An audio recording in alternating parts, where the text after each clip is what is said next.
السلام عليكم ورحمة الله وبركاته.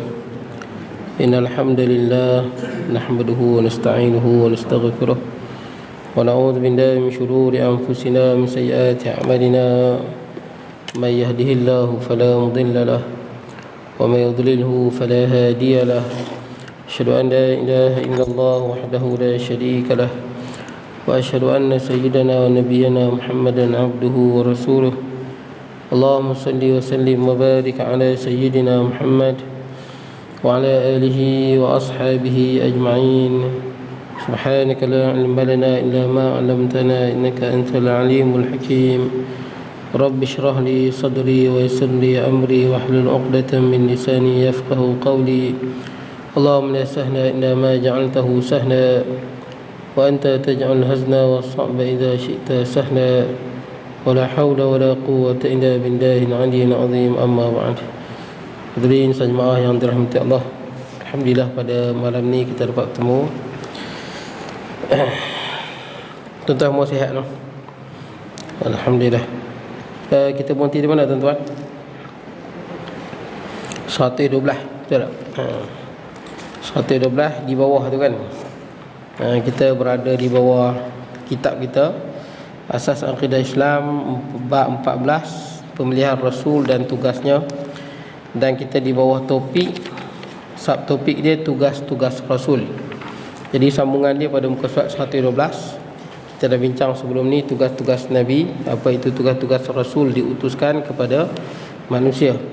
Jadi kita tengok sambungan dia, sambungan huraian. Baik. Qala musannifu hafizahullahu ta'ala wa nafa'na bi ulumi fid darin. Kata pengarang, selain daripada itu Rasul-Rasul ditugaskan menjawab pertanyaan-pertanyaan dan keraguan-keraguan yang ditimbulkan oleh umatnya. Maksudnya kalau ada persoalan maka Nabi jawab. Apa-apa saja persoalan. Ada yang Nabi jawab terus, ada yang Nabi jawab tunggu wahyu. Ada.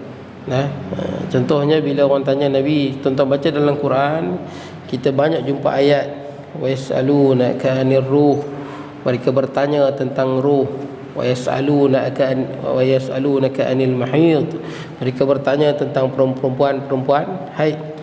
Wa yas'alunaka 'anil ahillah, mereka bertanya tentang anak bulan. Kemudian yastaftunaka, mereka minta fatwa. Jadi kita banyak baca dalam Quran, orang tanya Nabi sallallahu alaihi wasallam dan Rasulullah jawab. Itu tugas Nabi sallallahu alaihi wasallam, menjawab soalan yang ditimbulkan oleh umatnya. Baik. Mereka menyampaikan wahyu daripada Allah sekalipun bertentangan dengan hawa nafsu mereka. Sekalipun arahan itu bukanlah seperti mana yang dikehendaki oleh Nabi sallallahu alaihi wasallam. Contohnya ketika mana perang Badar, kan ada tawanan lebih kurang 70 tawanan perang Badar. Jadi Rasulullah sallallahu alaihi wasallam tanya kepada sahabat, minta pandangan nak buat apa dengan tawanan ni. Maka Sayyidina Abu Bakar radhiyallahu an berpandangan kita mestilah ambil tebusan daripada mereka, bayar tebusan, ataupun ajar anak-anak orang Islam sehingga dibebaskan. Pandangan Sayyidina Umar radhiyallahu an, kita tak boleh ambil tebusan, semua tawanan ini mesti dibunuh. Ini pandangan yang kedua. Jadi kita pun tahu tuan-tuan, dalam peperangan, kalau jadi perang lah, bila kita tangkap musuh, bukan semua musuh kita boleh lepas. Ada setengah musuh ni dia berbahaya. Kalau dia lepas, mungkin dia akan susun strategi yang lebih hebat, yang menyebabkan boleh menghancurkan kita.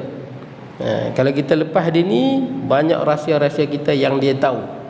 Nampak tak? Kalau kita lepas dia ni, dan banyak dah tuan-tuan, masa perang dunia yang kedua, ketika mana tentera berikat tangkap tentera Jerman. Masa tangkap tu kesian dia tengok, kena tangkap, betul tak kan? Kesian lepas. Bila lepas bukan dia lari balik, disusun balik tentera dia. Dia bagi tahu kekuatan Britain berapa, Amerika berapa, disusun balik tentera, depa serang mengejut. Mati habis tuan-tuan. Nampak? Bukan semua musuh yang kita lepas tu dia balik dia taubat tak? Mungkin dalam hati dia dendam lagi. Mungkin dalam hati dia fikir dah, oh macam ni kita kalah, mungkin ada jalan lain kita boleh menang. Bukan semua musuh ni dia insaf tak. Jadi sebab tu bila kita tangkap musuh, tak semua musuh tu kita boleh lepas suka hati. Jadi kita kena tengok, timbang masalah. Kalau kita lepas dia pun merangi Islam ke, ataupun dia pun masuk Islam ke, ataupun kita ambil tawanan. Bila bagi dua pandangan ni, Rasulullah memilih pandangan Sayyidina Abu Bakar radhiyallahu anhu sebab nampak lebih lembut. Kita ambil suruh dia ajak anak orang Islam, dah ajak sampai tu tempoh lepas. Pandangan yang kedua mengatakan kita ambil tawanan, kita ambil bayaran. Dia kena bayar wang, pelepasan lah. Baik, minta tebusan. Jadi ambil pandangan ni. Turun ayat Quran menegur Nabi sallallahu alaihi wasallam. Maka lin nabi ay yakuna lahu asra hatta yusqina fil ard. Tak patut bagi Nabi mengambil tebusan daripada tawanan sehinggalah dihapuskan musuh-musuh Islam. Sebab depa yang dilepas ni memang musuh-musuh Islam pun. Bukan bila depa lepas okey insaf tu, bila depa lepas depa lagi kuat lawan, lagi menentang. Lepas perang Badar depa kalah, depa ulang balik perang Uhud pasal nak tuntut bela tu lah. Uhud tu berlaku pasal tak puas hati perang Badar lah. Kita duk ingat bila lepas insaf lah. Rupanya betul pandangan Sayyidina Umar radhiyallahu anhu. Bila kita lepas lagi menjadi-jadi. Bukan Islam diserang, depa main serang Madinah. Tak cukup dengan tu, depa pergi serang lagi perang Khandaq, banyak lagi peperangan. Kok duk ingat bila lepas jadi baik tahu. Lepas jadi lagi sakan tuan-tuan. Saya ingat saya pernah sembang dengan veteran tentera dulu. Amar. Depa ni memang berhadapan dengan komunis dalam hutan. Jadi waktu depa operasi tu, depa dapat tangkap beberapa orang komunis. Dia dapat tangkap. Dia dapat tangkap komunis ni, nak cakap bahasa Melayu pun tak faham. Tak faham. Dekat lautan Malaysia lah tuan-tuan. Cakap tak faham, apa pun tak faham. Lalah dia pun bincang macam mana kita nak buat dengan dia ni. Tapi ada satu pegawai tu kata, depa ni kalau kita lepas, depa masuk dalam pekan. Dulu mungkin pakai senjata, mungkin kali kedua depa pakai politik. Betul tak? Mungkin dia masuk bertanding, dia masuk kursi gelap, dia ada pengaruh, jadi lagi kacau. Jadi semua dapat tembok buang lautan. Ini cerita veteran tentera lah tuan-tuan. Jadi mana dia tangkap tu, dia tembak. Baik, jadi nak ceritanya tuan-tuan, kena timbang tara tu. Ada masa kita boleh lepas tawanan, ada masa kalau kita lepas tawanan jadi lagi haru. Dalam perang Badar, pandangan Sayyidina Umar yang betul. Tawanan mesti dibunuh semua. Sebab mereka ni buat kacau lagi. Jadi bila mereka serang umat Islam, jadi ramai mati. Belah orang bukan Islam pun ramai mati, belah tentera Islam pun mati kerana perbuatan mereka.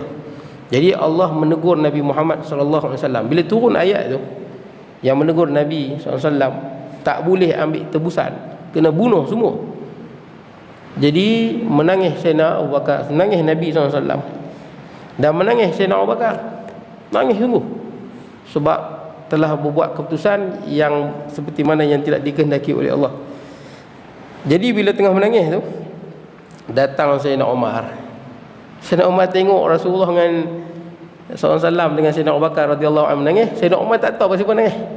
Tapi disebabkan hati Sayyidina Umar ni sayang Rasulullah dengan Sayyidina Abu Bakar, Sayyidina Umar pun menangis sekali, sedih.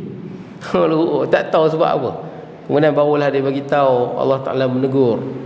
Nah, sekali pun bercanggah dengan kehendak Nabi sallallahu alaihi wasallam. Dan kita membaca dalam Quran ada ayat yang menegur Nabi, ada. Cerita Abasa wa Tawalla. Betul kan? Kita pun tahu. Yang ketika mana Nabi sallallahu alaihi wasallam tengah berdakwah pada Abu Jahal, Al-Walid bin Mughirah, Abdullah bin Abi Umayyah, Utbah, Syaibah, ni Abul Bukhturi, ni kepala-kepala besar, samsing-samsing, pahlawan-pahlawan, panglima-panglima di Mekah tu. Musuh-musuh ketat Islam. Satu ketika depa ni macam berminat nak masuk Islam, nampak macam nak masuk Islam.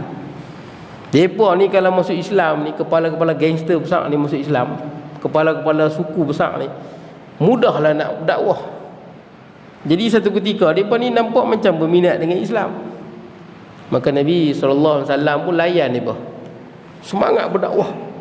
Ialah mana tahu masuk Islam. Macam kita lah tuan-tuan, kalau lah satu hari kita bertemu dengan Joe Biden, Presiden Amerika, Vladimir Putin, Presiden Rusia, ataupun Xi Jinping, China. Kita jumpa Macron, Perancis tu. Kita jumpa mereka ni satu hari nampak macam berminat dengan Islam. Mestilah kita semangat. Ini kalau masuk Islam ni, hebat. Jadi Nabi SAW semangat berdakwah. Tengah semangat berdakwah tu, datang seorang sahabat Nabi yang buta. Nama dia Abdullah bin Umi Maktum. Dia buta, mana nampak Nabi tengah semangat berdakwah kepada pemimpin-pemimpin besar Quraisy. Dia tak nampak. Jadi dia datang kat Nabi SAW, dia bagi salam dan dia kata ajarkanlah saya apa yang Allah Ta'ala wahyukan kepada Nabi SAW. Ajarkanlah saya. Tapi Nabi tengah semangat berdakwah ni. Tengah semangat ni. Takut nanti kita bagi perhatian pada dia, takut dia berbalik pula. Apatah lagi Abdullah bin Umi Maktum ni sahabat Nabi yang buta, lagi miskin. Pemimpin Quraisy ni kalau tengok orang miskin, dia pun tak mau. Berasa macam leceh lah. Nak sekali tu leceh. Jadi Nabi semangat berdakwah. Bila dia tanya pada Nabi, dia kata, ajarlah pada saya apa yang Allah ajarkan kepada kamu. Ini Nabi SAW, ayat Quran lah. Nabi tengok dia, Nabi tak layan. Dia ulang lagi, ajarkanlah saya apa yang Allah wahyukan kepadamu. Nabi tak layan. Sebab bukan saja tak mau layan, tengah fokus ni. Kemudian dia cakap lagi kali ketiga, ajarlah pada saya apa yang Allah wahyukan kepadamu, wahai Rasulullah. Nabi kali ketiga, Nabi tengok dia buta, tak nampak. Dan Nabi bermuka masam. Biasanya Nabi kalau tengok dia senyum. Kali ni Nabi tengok, Nabi muka masam-masam. Muka tak senang, tuan-tuan. Bukan muka marah, muka tak senang. Sedangkan kita jumpa orang tak boleh lagu tu. Saya dah sebut sebelum ni, tuan-tuan, kan. Kita jumpa orang, antalqa akhaka biwajhin taliq. Kita jumpa saudara kita, muka ni biar orang tengok senang, lapang hati. Kan saya sebut kan, akhlak mulia kan, betul tak? Dia ada dua kan, talaqat 3, talaqatul wajah, muka yang ceria. Walaupun orang tu ada 10 PhD, muka masamnya, akhlak dia tak mulia gitu, tuan. Muka biar menyenangkan orang yang tengok. Wa badrul ma'ruf, tebarkan kebaikan, jangan tebarkan kejahatan. Wa kaful azza, kalau orang buat jahat, balas baik, jangan balas jahat. Ini 3 sifat baik. Jadi tuan-tuan, tapi ketika ni Nabi sebagai sifat manusia tengah semangat nak berdakwah, tengok Abdullah bin Maktum, dan Abdullah bin Umi Maktum tak nampak pun Nabi muka tak senang tu. Muka tak senang, muka tak senyum. Kalau kita kata muka masam lah, tuan-tuan, bermasam muka. Abdullah bin Umi Maktum tak nampak pun. Tapi kemudian turun ayat Quran. Dan Abdullah bin Umi Maktum ni tak terasa apa-apa, pasal dia tak nampak, dia buta. Turun ayat Quran, abasa wa tawalla. Dia telah bermasam muka dan berpaling. Nabi tengok lama tu muka Nabi tak senyum, masam, dan Nabi berpaling daripada dia. Anja'ahul a'ma, ketika mana datang kepadanya orang buta. Allah bin Maktum, wa ma yudrika la'allahu yazakka. Kata Allah, boleh jadi kamu tidak tahu dia datang nak membersihkan diri. Amma man istaghna, adapun golongan-golongan yang sombong, pemimpin Quraisy, tak masuk Islam pun. Fa anta lahu apa jelah tasadda, Nabi layan dia apa? Nabi layan dia apa? Wa amma man ja'aka yas'a wa huwa yakhsha fa anta anhu talaha. Adapun orang yang datang dengan semangat nak bersihkan diri, kamu berpaling daripada dia. Kalla innaha tadhkirah, ingat ini peringatan. Jadi ayat ni tegur Nabi SAW. Walaupun saya ada, masa saya mengaji dulu, ada seorang pensyarah kata tak, ayat ini merujuk pada pemimpin Quraisy. Dia tafsir dengan lain. Ini tafsiran yang salah, bercanggah dengan hadis dan sebagainya, tuan-tuan. Jelas dalam ayat tu abasa wa tawalla. Nampak tak? Dia guna dhamir satu, bukan abasu, abasa wa tawallau. Merujuk pada Nabi SAW. Anja'ahu, nampak tu, nya Nabi SAW. Kalau pemimpin Quraisy, anja'ahum. Jadi dia berkata ayat ni menunjukkan Nabi tak maksum. Salah. Ayat ni menunjukkan Nabi maksum. Bila Nabi hanya tak senyum kat orang, ayat tegur. Maksum tuan-tuan. Kita buat macam maksiat tuan-tuan, tak ada apa pun. Betul tak? Nabi tengok orang buta yang tak nampak, tak senyum pun, turun ayat Quran tegur. Maksum tu. Allah pelihara. Allah pelihara. Itu makna maksum tu. Ayat ni menunjukkan Nabi maksum. Baik tu yang Nabi sebut, addabani rabbi fa ahsana ta'dibi. Yang mendidik aku ni menjadi orang yang paling baik akhlak ni, Allah yang didik. Dan sebaik-baik didikan daripada Allah Azza wa Jalla. Baik. Jadi tuan-tuan boleh baca lagi tuan-tuan dalam banyak ayat Quran yang turun. Sama juga tuan-tuan, lagi satu, ketika mana perang Uhud. Tuan-tuan tahu kan, Hamzah kena bunuh. Betul tak? Mati Hamzah, syahid. Nah, sayyidus syuhada, pemimpin pada orang syahid. Dah mati, kena belah, perut dia belah, kemudian telinga kena kerat. Dia memang buat macam tu, dia panggil tamsil. Tamsil ni maksud dia kita kita memperburukkan mayat tu. Dapat mayat musuh, kita kerat hidung, cungkil mata, kerat telinga. Itu tamsil nama dia. Jadi orang bila Hamzah mati, dibunuh, syahid, jadi dia perkerat telinga dia dan hidung dia. Buat apa? Buat keychain. Telinga ni kalau simpan, dan dia boleh jadi keychain, jadi keren. Jadi dia percuri tu, kerat dia punya perut dan sebagainya. Nabi SAW sayang Hamzah ni, sayang sungguh. Bila tengok Hamzah dengan hidung kena kerat, telinga kena kerat dua, perut kena kerat, belah perut dia, maka Nabi sedih sesedih-sedihnya. Dan Nabi pun sebut, sebagai insan tuan-tuan, sebagai insannya ada perasaan sedih. Nabi SAW, tuan-tuan, Nabi waktu anak Nabi SAW meninggal kan, anak Nabi semua meninggal kecil. Betul tak? Ibrahimnya, Abdullahnya, Qasimnya. Nabi waktu meninggalnya anak Nabi yang kecil, yang laki kecil, dan cucu Nabi, meleleh yang mata Nabi.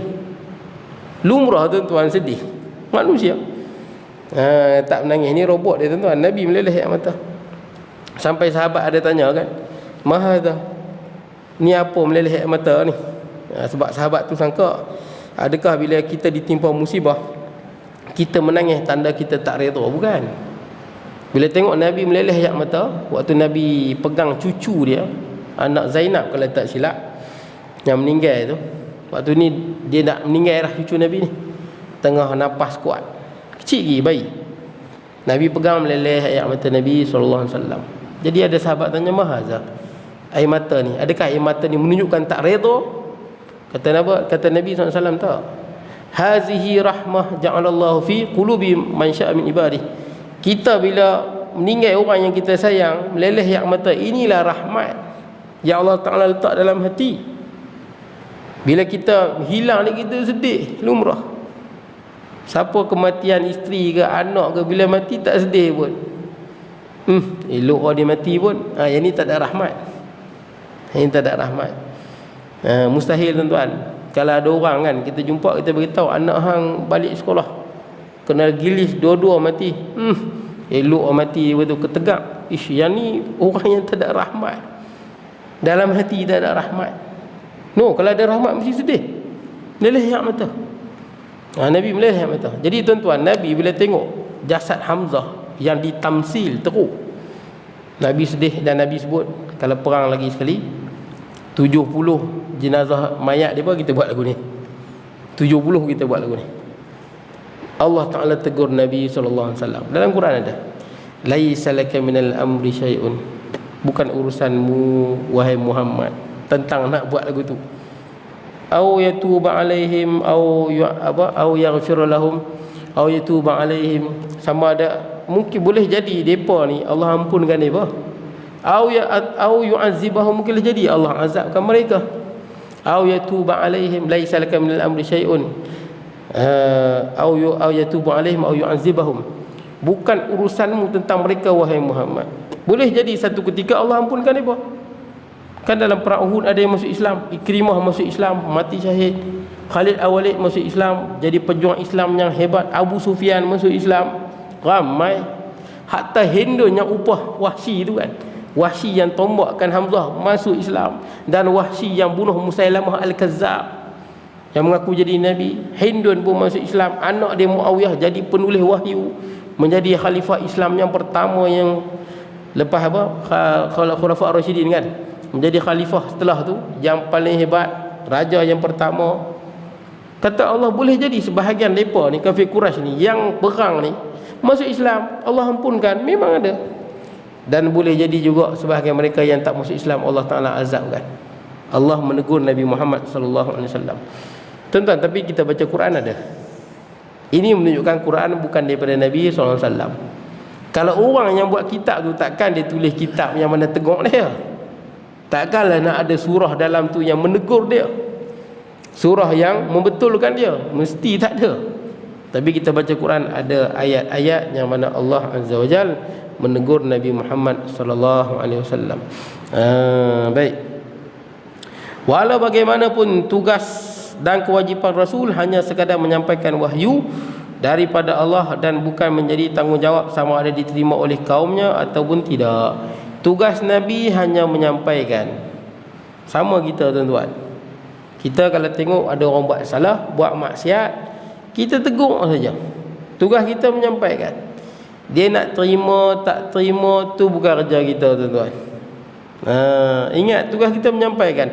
Ma'alar rasuli illal balagh. Tidak ada kewajipan bagi Rasul melainkan menyampaikan. Tugas sama.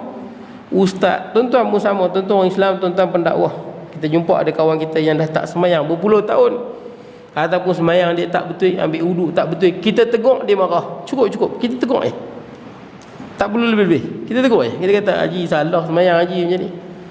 Ada orang ambil semayang, saya pernah tengok orang tua ambil semayang, dia basuh kaki dia tak angkat, kaki dia atas lantai, dia siram ke atas tapi duduk pergi semayang kat masjid. Nak tegur macam mana, tuan-tuan? Tugas kita beritahu haji ambil wuduk ni macam ni, cukup, kita tegur Kalau dia marah, hang ni kecil-kecil nak tegur kubur penampak lagi, cukup, berhenti. Kita menyampaikan saja. Dia tak mau, itu hak dia, terpulang pada dia. Ada orang semayang macam-macam lah, tuan-tuan, orang semayang.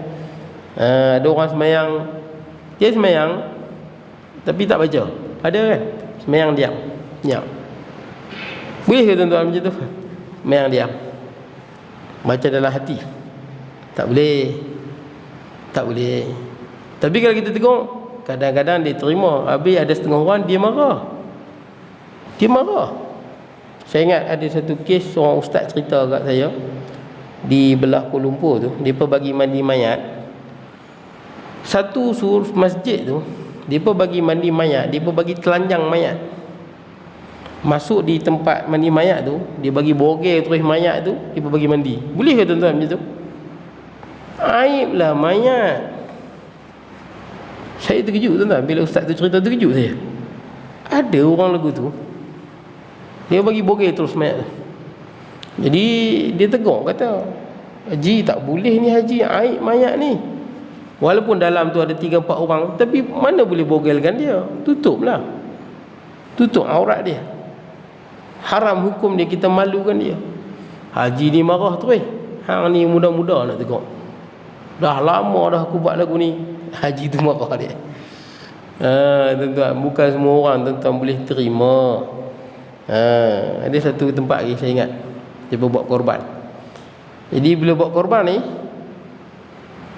batang pinang, ekor, yang best-best lah, tuan-tuan. Harimau menangis, batang pinang ni sama ke lain, tuan-tuan? Saya pun tak tahu. Lain lah. Lain no? Ada kata sama, ada kata lain. Lain sama lah. Tak, harimau menangis situ juga kan. Tapi ada orang kata benda yang sama, ada yang kata lain, saya tak tahu. Harimau menangis ke, batang pinang ke, ekor ke, mereka bila uruskan yang best-best, mereka sapu kat dia bawah. Sapu semua kat dia bawah. Lepas tu yang lain bagi orang. Mana boleh. Bukan kita punya lembu, betul tak? Orang punya. Tak boleh kita macam tu. Ada setengah tempat dia korban, kepala hilang, dia curi macam mana saya tak tahu.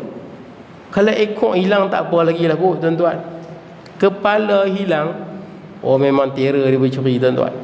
Tak apalah tuan-tuan. Jadi ceritanya bila dia buat lagu tu, dia ada satu kepala dia, bos dia lah besar. Tapi semayang masjid, ngaji mai, haji pergi.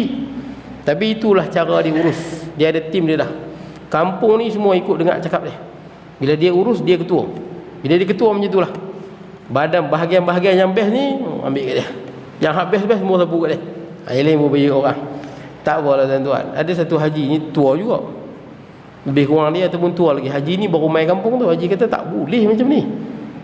Tak boleh ni kita ambil hak orang. Betul tak? Kita ambil semua hak orang, bukan hak kita.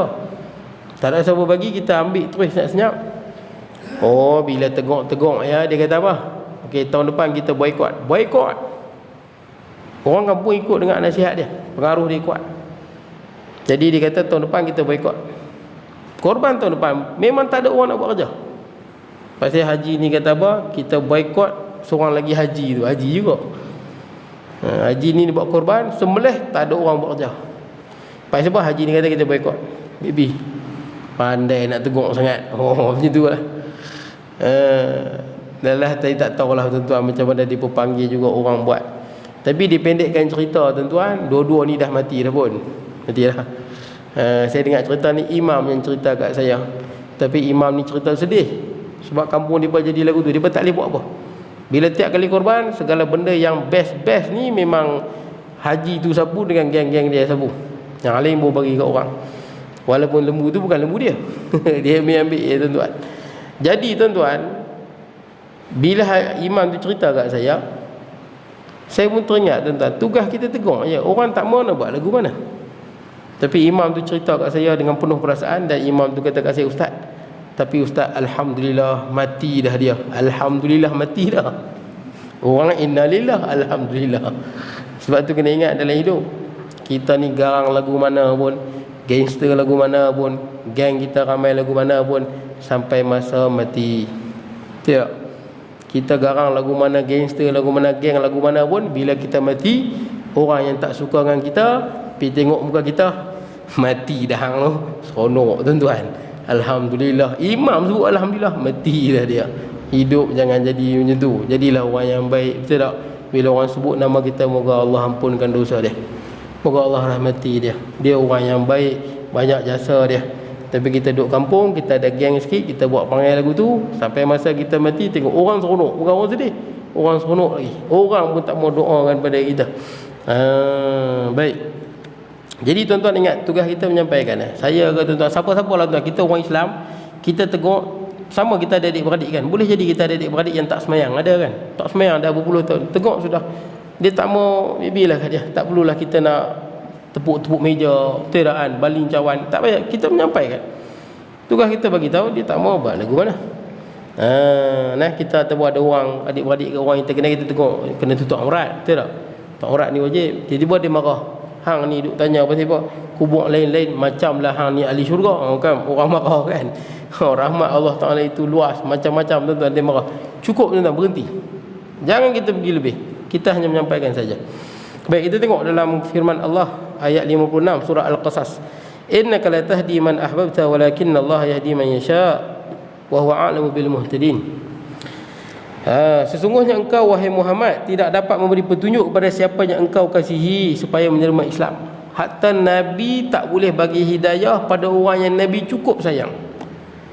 Tetapi Allah jualah yang berkuasa memberi petunjuk kepada siapa yang ia kehendaki, dan dialah jua yang lebih mengetahui akan orang yang ada persediaan untuk mendapat hidayah. Ayat ni turun ketika matinya Abu Talib.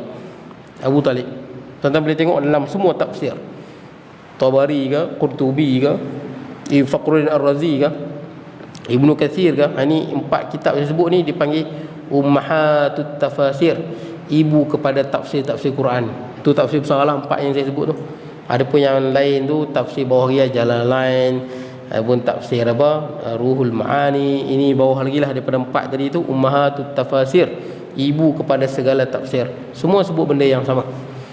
Ayat ni turun waktu Abu Talib mati.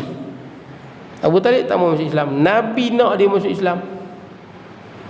Sebut dalam hadis Bukhari dan Muslim, Abu Dawud, Ahmad, Tirmizi, punya banyak riwayat. Walaupun ada sebahagian orang dia tak dapat terima, dia kata Abu Talib ni masuk Islam kot, bertaqiyah. Ada yang kata pandangan lagu ni ada sebut tapi jauh daripada kebenaran, jauh, sejauh-jauh je. Sehingga kan ulama besar di Mesir, Ibrahim Al-Laqani, terkenal dengan kitab Jauharatul Tauhid. Kita buka kitab Jauharatul Tauhid tu, kalau tuan-tuan mengaji ni hak biasa tuan-tuan. Saya pun tak pernah mengaji kitab tu, tinggi Jauharatul Tauhid. Dalam bahasa Arab, ulama Al-Azhar dulu, mungkin 200 tahun lepas, dia pun sebut dalam tu pandangan yang sebenar yang dipegang adalah Abu Talib mati kufur. Ada orang kata dia mati, dia taqiyah, dia masuk Islam, kemudian pandangan ni tidak ada dalil, tidak ada sandaran, lebih kepada perasaan. Nah, sedih, kesian kat Abu Talib. Yang mana Abu Talib ni dia bela Nabi SAW daripada umur Nabi 8 tahun. Nabi umur 8 tahun, sampailah Nabi SAW meninggal umur 50. 42 tahun Abu Talib jaga Nabi. 42 tahun. Masa meninggal Abu Talib umur dia 80 tahun lebih. Jaga, sayang Nabi dengan penuh kasih sayang. Lebih sayang pada anak-anak dia yang lain. Hebat Abu Talib ni. Tapi tak masuk Islam. Sayang, waktu kena pulau 3 tahun tu kan, Abu Talib ni sanggup tukar tempat tidur dengan Nabi. Takut orang bunuh Nabi. Biar dia kena bunuh tak apa, jangan Rasulullah dibunuh. Sayang dia kat Nabi. Yelah, anak saudara tuan-tuan. Dia punca sayang Abu Talib ni bukan pasal apa. Orang Arab ni tuan-tuan, budaya orang Arab yang tak ada pada kita. Orang Arab ni dia sayang suku dia, semangat suku tu tuan-tuan. Macam kita lah, kita ada suku Banjar, suku Jawa, suku Minang. Tapi kita ni tak ada apa sangat, biasa je tuan-tuan. Kalau di Arab tak, dia ada suku. Walaupun satu Arab, satu bangsa, dia ada suku. Dia ada Ghamidi, dia ada Afasi, dia ada Bani Adi, dia ada Bani Makhzum. Dia semangat dengan ni, Bani Hashim, Bani Abdul Muttalib, semangat. Sebab tu kalau ada orang pergi luku kepala Bani Hashim, seluruh Bani Hashim sakit hati. Dia macam tu sampai hari ni tuan-tuan. Kalau tuan-tuan pergi di Yaman tu, zaman ni perang lah, tuan-tuan pergi sana sebelum perang lagi lah tuan-tuan, pergi kejip mata je dekat apa, suku lain. Di sana ada bin Talib Al-Kathiri, ada macam-macam suku lah tuan-tuan. Saya tak ingatlah suku dia apa. Macam-macam suku. Segala kepala suku ni ada kereta kebai, ada AK-47 semua ada. Pergi kejip mata aja dekat suku lain, sagi kereta kebai mai dengan AK-47 mai. Sampai hari ni orang Arab dia semangat suku tu ada, kita tak ada. Jadi Abu Talib ni dia tolong Nabi semangat suku. Bukan kerana dia Rasulullah tu Rasul, semangat suku, dan ini anak saudara dia. Jadi dia sayang, sanggup dia mati, jangan mati dia punya suku dia. Satu penghormatan, kena jaga. Jadi tuan-tuan, Abu Talib sayang sungguh Nabi SAW. Bila Abu Talib nak meninggal, Abu Talib tak masuk Islam. Tuan-tuan, Abu Talib ni bapa kepada Sayyidina Ali, bapa kepada Ja'far, bapa kepada Aqil. Ni bapa dia tuan-tuan, Abu Talib. Bila nak meninggal Abu Talib, hadis riwayat Imam Bukhari dan Muslim, bila nak meninggal Abu Talib, datang Nabi SAW. Abu Talib nak meninggal dah ni. Maka Nabi kata dekat Abu Talib, Ya Am, wahai Ya Ammah, wahai pak saudaraku yang ku sayanglah, qul, katakanlah la ilaha illallah kalimatan ashhadu biha laka indallah, kalimah yang aku boleh bela hang nanti di hadapan Allah. Wahai pak saudaraku sayang, ucaplah la ilaha illallah, kalimah yang aku boleh bela nanti di hadapan Allah. Bila dakwah, ada dua orang tadi, Abu Jahal dengan Abdullah bin Abi Umayyah. Jahat dua orang ni. Dia berkata apa? Atarghabu an millati Abdul Muttalib. Abu Talib, hang benci ke agama ayah hang? Nampak dia provokasi. Hang benci ke agama ayah hang Abdul Muttalib? Kan Abu Talib bin Abdul Muttalib. Dan bangsa Arab ni pula sembah berhala tu satu penghormatan. Ini agama nenek moyang. Siapa keluar pada Islam, ini satu benda yang cukup hina. Di Mekah tu siapa keluar Islam, mereka akan panggil sabiun kadhib. Sabi ini maksudnya yang murtad daripada agama nenek moyang. Ini satu penghinaan. Kadhib, penipu. Itu gelaran orang yang masuk Islam. Jadi sebagai pemimpin nombor satu Mekah masa itu, Abu Talib, orang hormat dia. Bila Abu Jahal tanya dengan apa, Abdullah bin Umayyah, hang benci ke agama ayah hang Abdul Muttalib sebab berhala? Ini satu tamparan bagi Abu Talib. Sebab kalau dia keluar Islam, lepas ni orang akan kata Abu Talib tinggal agama nenek moyang dia. Satu penghinaan bagi dia. Bila Abu Jahal dengan Abu Abdullah bin Umayyah sebut lagu tu, maka Rasulullah ulang lagi, ya ammah qul la ilaha illallah, wahai pak saudara sebutlah la ilaha illallah, supaya kalimah yang aku boleh bela di hadapan Allah. Abu Jahal ulang balik perkataan yang sama, duk main tarik tali. Rasulullah sebut, depa pun sebut. Rasulullah sebut, depa pun sebut. Sampai last sekali kata Abu Talib, ala millati Abdul Muttalib, aku mati dalam agama ayahku Abdul Muttalib. Supaya apa? Aku tak mau nanti aku mati orang kata Abu Talib telah meninggalkan agama nenek moyang. Dia tak mau. Dan dia mati, itulah yang diucap last, ala millati Abdul Muttalib. Bila dia mati dalam keadaan kufur, maka sedihlah Nabi SAW. Sedangkan pak saudara ni abang kepada ayah Nabi, sayang sungguh pada Nabi SAW, tolong lagi pinang Khadijah bagi Nabi SAW, punya banyak pengorbanan dia, tuan-tuan. Tuan-tuan kalau baca kisah Nabi SAW, sirah, antara benda yang paling sedih Abu Talib. Sedih, saya juga bersedih, tuan-tuan. Sehingga ada sebahagian ulama sufi tak dapat terima Abu Talib mati kufur. Maka macam-macam lah takwil, macam-macam lah dia punya begini. Jauhlah, tuan-tuan. Saya pun baca hujah-hujah, jauhlah, tuan-tuan. Abu Talib jelas dalam hadis, dan tuan-tuan saya dah sebut, buka dalam semua ummahatul tafasir, dalam hadis pun banyak sebut yang Abu Talib ini mati kufur. Bila mati kufur, Nabi pun sedih. Sampai Abbas ni adik kepada Abu Talib. Abbas ni masuk Islam, pak saudara Nabi lah. Abbas tanya pada Nabi SAW, Abu Talib ni kata Nabi SAW, kata Abbas, kana yahutuka wa yaghdibu laka. Abu Talib ni banyak menolongmu wahai Rasulullah, dan marah bagi pihakmu. Marah orang lain lah, orang yang menyakiti Nabi, Abu Talib marah. Tak boleh ke hang tolong dia? Kan dia mati kufur, tak boleh ke tolong dia? Kata Nabi SAW pada pak saudara dia, adik pada Abu Talib tu, kana fi dahdahim min nar. Abu Talib itu berada di neraka yang paling cetek, khusus untuk dia. Yang mana neraka ni hanya sampai di buku lali saja. Atas pada buku lali tak duduk dalam neraka. Ada satu hadis sebut munta'ilun bin alaini min nar, dipakai dengan dua kasut daripada api neraka. Atas pada tu tak ada apa, tak kena neraka lah, hanya kaki saja. Tapi yaghli minhu dimaruh, otak menggelegak. Dan Abu Talib sangka itulah sesaan yang paling berat sekali, padahal yang tu paling ringan. Ini neraka ni khusus bagi Abu Talib, dia seorang saja, paling ringan. Kata Nabi SAW, laula ana lakana fid darki asfali minan nar. Kalau bukan kerana aku, Abu Talib duduk neraka paling bawah, rapat terus kat bawah. Darki asfali minan nar, bawah terus, bawah sekali, yang paling rapat, paling panas, paling padat, paling hitam, bawah. Sama dengan munafik. Sebab apa? Abu Talib PL dia macam munafik, bersama dengan orang Islam tapi rupanya tak Islam. Duduk dengan Islam, sama dengan perjuangan Islam, rupanya kufur, perangai orang munafik. Tapi kerana hebatnya Nabi punya syafaat, patut duduk rapat bawah tu. Syafaat Nabi SAW angkat neraka special bagi dia, paling ringan dalam neraka. Hujah, tuan-tuan, kalau kita bincang lah, pasal apa Abu Talib tak masuk Islam? Siapa tak masuk? Sayyidina Umar masuk Islam. Sayyidina Umar sebelum tu menentang Islam habis-habisan. Dia juga menyiksa umat Islam yang masuk Islam mula-mula dulu kan, di Mekah tu. Termasuk juga Khalid Al-Walid, betul tak? Menyebab umat Islam kalah di medan Uhud. Khalid Al-Walid punya kerja, tapi dia masuk Islam. Amr bin Al-As masuk Islam. Abu Sufyan masuk Islam. Ikrimah anak Abu Jahal masuk Islam, mati syahid lagi di medan Yarmuk. Pasal apa, tuan-tuan? Adik pada Abu Jahal, saya lupa nama dia, tuan-tuan. Adik pada Abu Jahal, dia masuk Islam, syahid juga di medan Yarmuk. Pasal apa Abu Talib tak masuk, padahal dia tolong Nabi sungguh? Soalan, tuan-tuan. Sayyidina Umar masuk Islam, mula-mula menentang Islam. Pasal apa, tuan-tuan? Jawapan dia di belakang tu.